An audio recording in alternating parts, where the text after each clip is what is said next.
colleagues from South Asian countries of SARC.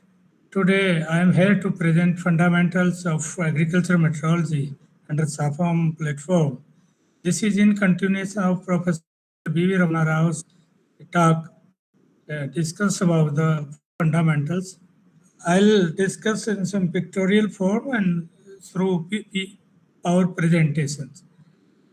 In this lecture, we will discuss the crop weather relations, the various tools and advisories, and we'll discuss climatic risk in agriculture. Then, what's agrometeorology? You all might be knowing that there is an interaction between weather and every entities, including agriculture. In case of crops or agriculture, and weather relationship is known as agrometeorology. The agriculture part may be horticulture, vegetables, animals, or livestock, and under this we have to see the influence of weather parameter on crop growth and yield. The scope of this agrometeorology, we deals with the agrometeorological forecasting, then weather-based advisories, and the risk management in agriculture, and the climate adaptation for sustainability in agriculture. The various important component of agrometeorology, generally we deal with atmosphere, the soils and crop system. Here we have to see the various interaction between all these components. The significant weather elements which influence crop growth are: number one is solar radiation, necessary for photosynthesis, and temperature for development, the rainfall for all input or nutrient supply, and humidity, and wind speed and direction. In case of solar radiation, the energy emitted by the sun in the form of electromagnetic waves is very important. The PAR, photosynthetic active radiation, is very necessary for the plants to grow. This is one of the primary energy source which drive photosynthesis, through which the plant make its food for its growth and development.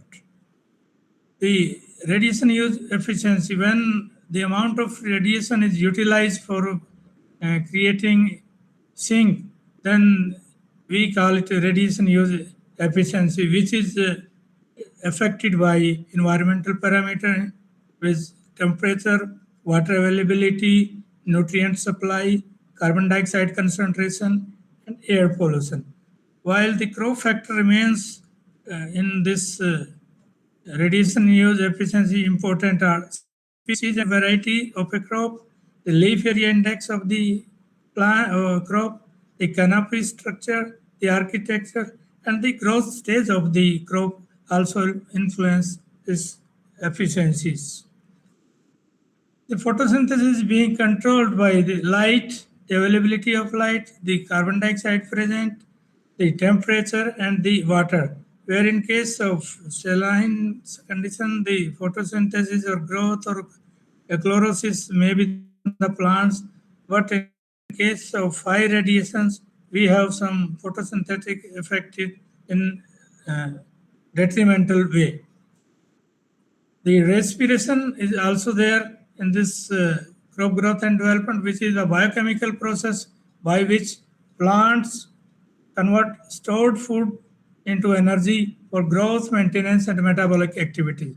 It occurs continuously in all living plant cell day and night. So it increases with temperature, reduces net biomass, and it depends upon age of plant and oxygen availability. This is one of the important function in plant growth and development. Then there is net assimilation measurement, net gain of dry matter or carbon by a plant after subtracting respiration losses from the total photosynthesis. We call it net assimilation. It is photosynthesis minus respiration, and it determines the ultimate yield of the plant. Then crop soil atmospheric system, where we have to deal with water, the energy, and the carbon exchange through leaf stomata, and then through various modes of transpiration, precipitation, photosynthesis, evaporation, infiltration, and extraction, all part of the crop soil's atmospheric system. They have to be in synchronization so as to have good crop growth and development in the plants. Then surface energy balance. The whatever energy arrived on the surface available for plants to for various functions like heating the atmosphere, heating the air, heating the soil, and then this will help in at a particular stage how it is important at what stage of growth to utilize the net radiation for growth and development. Then soil water storage also there are three major points to discuss here: field capacity, wilting point, and the available water in between field capacity and wilting point. So the plant have to survive.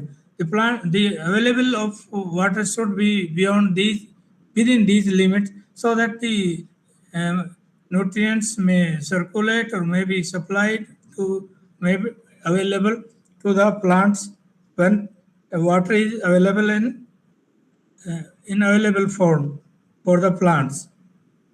Then evapotranspiration or the crop water is the loss of water from soil surface and the crop canopy. The combined loss is known as evapotranspiration, and it is key irrigation parameter. When we measure this crop evapotranspiration, we can know whether the plants need or the crop needs irrigation at what time and in what amount, so that the plants can be or the crop can be irrigated. We can measure from evaporation by multiplying crop coefficient also.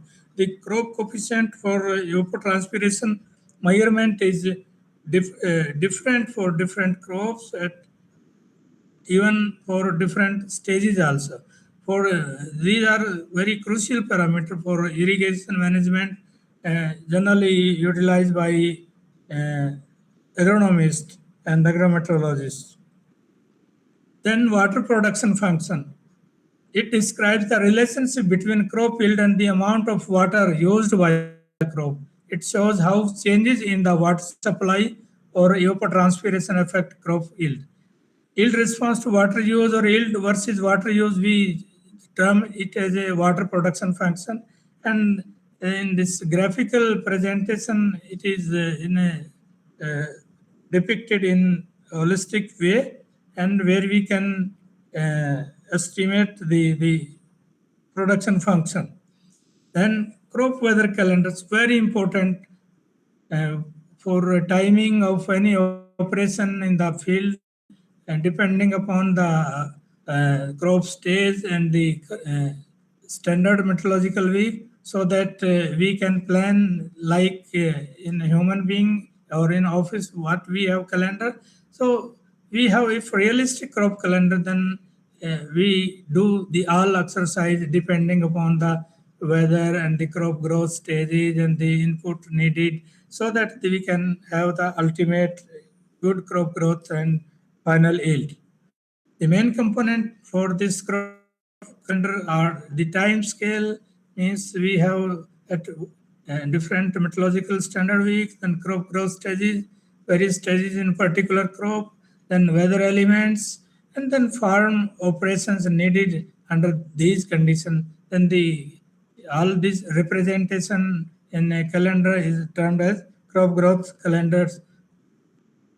Then types of weather forecast. It's very important for all type of agriculture activity, because for short range forecast are good enough in accuracy, but it has very limited time to act by the farmer. So for them, the medium range is very important, which have almost a week to manage the resources in case of some forecast, some typical forecast, actionable forecast is there. And in case of long range forecast, a month or a season in advance, say generally for policymakers to move to plan for policies for a season, so like our monsoon season. So these three types of weather forecast generally utilized, but for day to day or rather agriculture point of view at farmer field, this medium range weather forecasting is very important. Then agrometeorological advisories. What we know about the weather to be happen in the next couple of days, and under those conditions a farmer has to do actionable uh, operations. That is agrometeorological advisory, and it helps to reduce losses, to reduce expenditure on inputs, and ultimately to have some economic benefits of the crop is the main objective of this agrometeorological advisories. Then how we prepare advisories? Then first we have to have data collection of if in any region you are supposed to prepare a advisory, then you have to have data of crops, of weather, the climate, and then you have to have forecast for that region. And you have to analyze the forecast. Yes, this is forecast and this will happen in next couple of days. And then after getting these two parameters, then you have to have domain experts recommendation for entomologists, pathologists, soil scientists, meteorologists, and everyone has to have his say. Yes, under such situation, this type of insect may be there, some type of disease may be there, some type of some water shortage may be there, and these actionable advisory has to be there, recommendation, and to be forwarded in a crisp manner, not in a big bulletin, but a crispy advisory so that the farmer can do. Then economic benefit of this agro advisory system, we will have higher yields because we are doing our farming or operation as per the weather happenings. Then reduction in input cost, here we are avoiding unnecessary cost, efficient irrigation management, then lower pest and disease losses depending upon the recommendation, then reduce harvest and post harvest losses. Yes, when to harvest and when to take it in the market, and better labor and machinery management. Yes, when to apply, when to reduce labor or to engage more labor, then risk reduction and income stability. Yes, but for that we have to have the dependable accuracy of forecast also. The broader economic impact of this advisory, we will have improved regional food production. Yes, beyond farmers field, then we are heading for improved regional food production, reduce government relief expenditure during disasters. Yes, like when we have deficit monsoon or some aberrations in weather, then we have to think of a region for better economic sustainability. Then better water and energy resource management. Yes, we have to manage the canal system or the energy system for managing the agriculture at a regional level. Then strengthening of climate resilient agriculture. In this way, we can have to have the agriculture to grow or to run in the climate resilient fashion. The various tools, generally we deal in agrometeorology or meteorological instrument, like we have to collect data, diurnal or occasional or daily, or depending upon the requirement of the data. Then soil and crop monitoring tools, because we have to monitor soil, also crop stages also. Then what are the tools available? We have to have taken care of those. Then we have to have remote sensing and GIS tools. The satellite imagery is very helpful for monitoring or detecting some impact of harsh weather or some deficiency.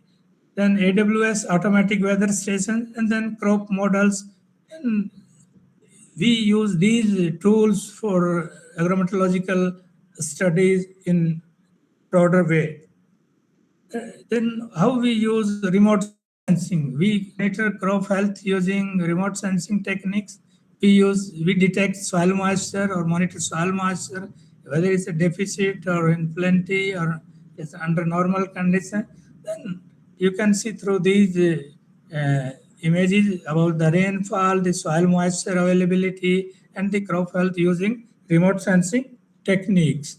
Then synoptic charts for weather forecasting purpose on the map. We have to have analyze weather on the map using isobars, the pressure system, the wind, the various symbols, whether any system is developing high or low. It helps in weather forecasting in which direction the system is likely to move or is moving, and where the low is there, high are there.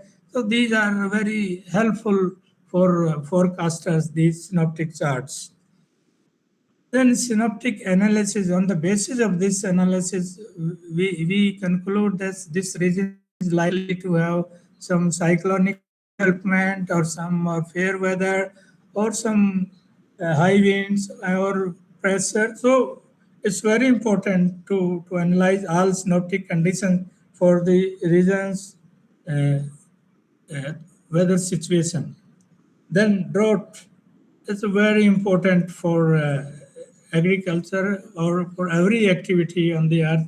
A prolonged deficiency of precipitation resulting in water scarcity and adverse impact on ecosystem, agriculture, and society. It's a drought impact is very slow but very dangerous. Uh, It's a opposite to flood. In case of flood in agriculture, we may lose a crop of a season, but in drought we have to lose for many longer period.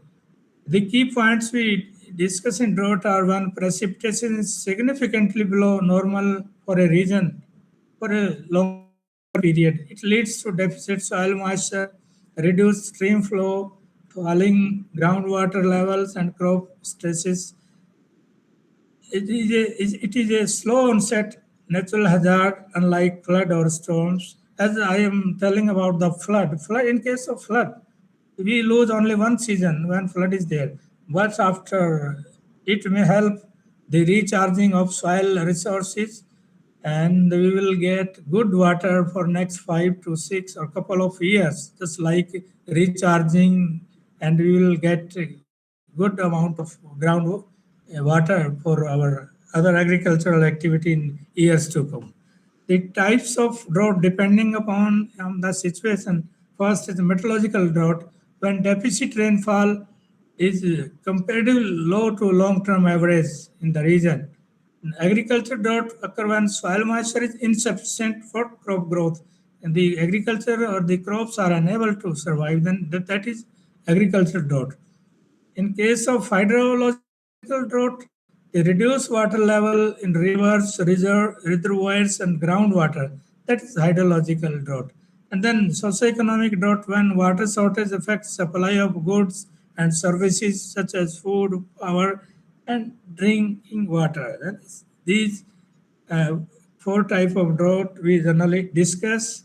Then various indices under drought we discuss. SPI used for standardized precipitation index, the standardized precipitation evapotranspiration index widely utilized by WMO. Then CDI, combined drought index using precipitation, soil moisture, and vegetation.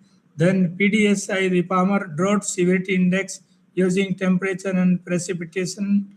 Then CWSI, Crop Water Stress Index, using uh, stress in crops. Then TVDI, the Temperature Vegetation Dryness Index. Then we use all these indices while studying agrometeorological advances uh, during drought impacts. Then crop water stress index. In this index, a dimensionless quantity used for water stress of crop by comparing the actual canopy temperature with the temperature expected under fully watered and severely stressed condition, widely used in irrigation, scheduling, precision agriculture, and drought monitoring. Like in human being, when we monitor our fever or temperature, likewise we use infrared thermometer for crop water stress index to know the actual stress for the planning of irrigation purpose. Then heat stress in agriculture, a condition in which temperature exceeds the optimum range and cause physiological strain, reduce performance and potential damage. When air or canopy temperature rise above the crop's critical threshold, like optimal temperature, then it is very detrimental for plant growth and development. Then cold and frost are also being studied. Cold injury refers to damage to plants caused by low temperature above the freezing point, while the frost injury occurs when temperature falls below 0 degrees Celsius, causing ice formation in plant tissues and severe cellular damage, and the movement of nutrients or water in the system is not there, and then blasting or black freezing may be there inside the plant. That is ultimately plant has to die under these. Then the increasing air pollution also very harmful, like gases, particulate matters, biological molecules in the atmosphere. If the concentration is above the limits, it will affect crop also through their stomata, or uh, you can see on the roadside also nowadays, due to intensive development of road network, we will unable to see the shiny crop near the highways. The crops are very dull or full of uh, covered by the air pollutants nowadays. That is harmful for ultimate growth and development of the plants. Then forest fire weather. It's very important in hilly regions where the in summertime the forest fire are very frequent and for longer duration and very hazardous for the whole ecosystem in the hills. The meteorological condition that influence the or ignite, spread, intensity, and behavior of forest fire, weather is one of the three key components of fire risk, along with fuel and topography. Yes, fuel and topography besides weather are very important for igniting the forest fire. We generally measure temperature, humidity, wind, rainfall, solar radiation, which are very important for monitoring these fires under various topography. Climate change is the buzzword since last couple of years, where the long-term changes in temperature, rainfall, wind pattern, and other elements of the Earth's climate, we call it climate change. It is largely driven by the human activity, the intensive developmental activities by the human, the release of more and more greenhouse gases, like, and then deforestation and then industrialization and urbanization. These comfort oriented activities for intensive development are the major causes of climate change.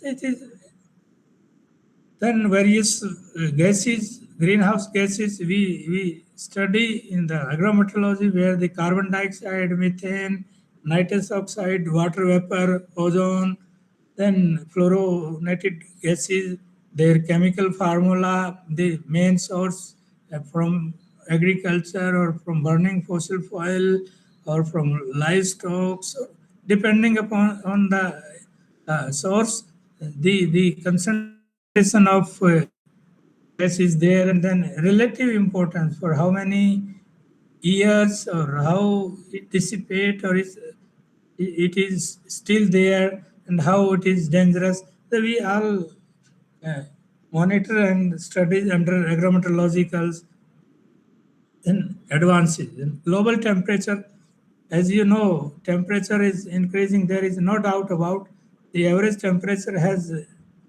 since last 100 and more years, the temperature has increased of the globe, and you can see from 1880s to 2023, at least 1.2 degrees Celsius has increased, and is still every year is a new record holder in climate change or global warming or high temperature here. And even this, the changing climate or the increasing temperature or the global warming has very detrimental effect on crops, and it has heat stress, leaf scorching, wilting, and reduced growth, and then poor pollination and grain setting. They are also affected by this heat stress. Then shortening crop duration, we are unable to find the suitable varieties for shortening duration, and breeders and biotechnologists have to do a lot to have smaller duration variety. If you, it's a basics of science that if you have a smaller duration variety, it's likely to have lesser yield, because the plants has to have more efficiency to compete and to produce good yield through enhanced crop growth and development. Then increase evapotranspiration, water loss is increasing, moisture, soil moisture is also depleting, which is detrimental for plant growth. Then reduced photosynthesis also due to respiration losses, pollution and enzyme, chloroplast, all these activities creates issues in evapotranspiration and photosynthesis. Then reproductive failure, pollen sterility, flower drop, poor fruit and grain formation due to high temperature, and increased pest and disease influence incidence. Warmer climate favor rapid multiplication of insect and pathogen. When we have high temperature, high humidity, the multiplication will be more of these insects.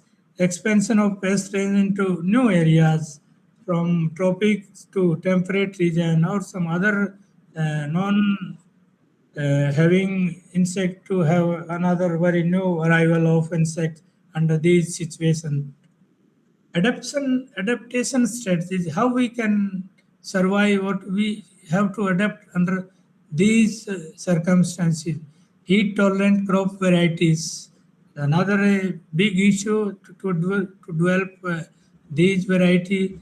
Adjusting sowing window, yes, it's a agronomical measure, but in intensive farming we have to have windows already occupied with number of crop in a year. Efficient irrigation management, yes, this can be managed, but already depleting or uneven rainfall or availability of water, mulching and shedding, we can use at a smaller level.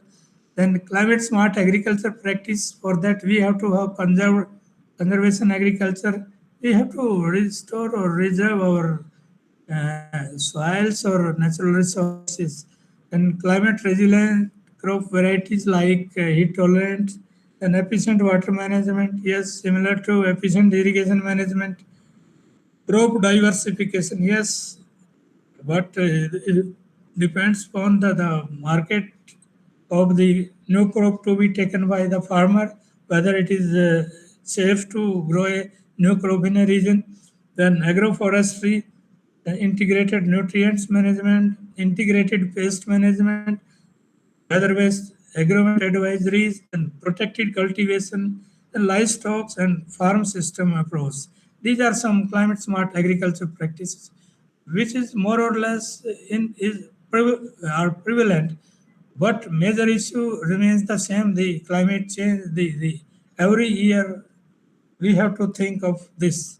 Then climate classification, which is one of the basics to grow any crop or to start any new system of food, is climatic classification based on systematic grouping of region of the earth where the long term weather conditions are grouped, like temperature, rainfall, and seasonal pattern.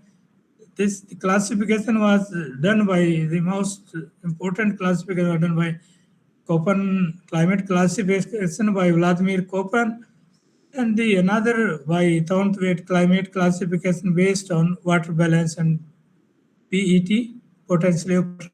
transpiration. But the Köppen climate classification is more comprehensive, using temperature, precipitation, and based on the existing of vegetation also. Then we have uh, agroclimatic zones in India, like in your country, you might have agroclimatic zone like in Bangladesh, Nepal, Pakistan, Burma, Afghanistan, Maldives, Sri Lanka, uh, which is very important to manage the agroecosystem depending upon the particular homogeneous climate, depending on the zonation. Then agroecological region is a more broader term where the availability of growing period for a particular crop area with similar agriculture potential and constraint, uh, away from the bureaucratic or geographical boundaries. In India, the widely used agroecological regions classification was developed by uh, NBSS and LUP, the land use planning of ICR Institute, Nagpur, and the concept of zone-based planning. Yes, now, after this classification, then a concept was developed. Yes, we have to grow or to execute the agricultural activity depending upon the zone similarity or homogeneity, where the crop, water, and resource strategy according to the specific climatic and soil conditions. Instead of a uniform national approach, this system promotes location-specific agriculture planning with the objective to optimally use land, water, and climatic resources, increase crop productivity and farm income, to promote sustainable and climate resilient agriculture, and to reduce regional imbalance in agricultural development. Because to enjoy the maximum efficiency of climatic parameter, this zone-based planning is important. Then what key takeaway from the weather, the primary driver of agriculture productivity? Because weather and climate are the essential associates of every production system, maybe biological or non-biological. In case of agriculture, while the agrometeorological advisories are being developed to help farmer reduce their risk from weather variability and extreme or aberrations of weather. Temperature control germination, growth rate, flowering, and maturity. It has to be under normal situation. If abnormal, then it affects the plants in different ways. The rainfall determines soil moisture and irrigation needs. Yes, equal distribution, uh, good distribution is must. Then solar radiation drives photosynthesis and biomass production. Yes, a quality solar radiation must be there, but in India or in the region, the solar radiation is in plenty, except sometimes when pollution or some situation like happen. Humidity influence in transpiration, disease in crop water use, pest management, pest development, and wind affects pollination, evapotranspiration, and lodging also. So, agrometeorological advisory provides location-specific forecast-based recommendation to farmers.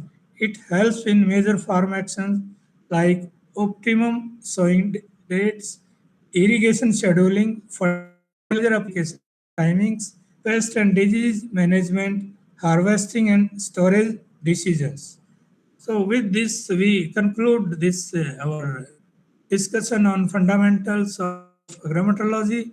If you have any question or further interaction, it's open for all of you. Thanks. Thank you very much.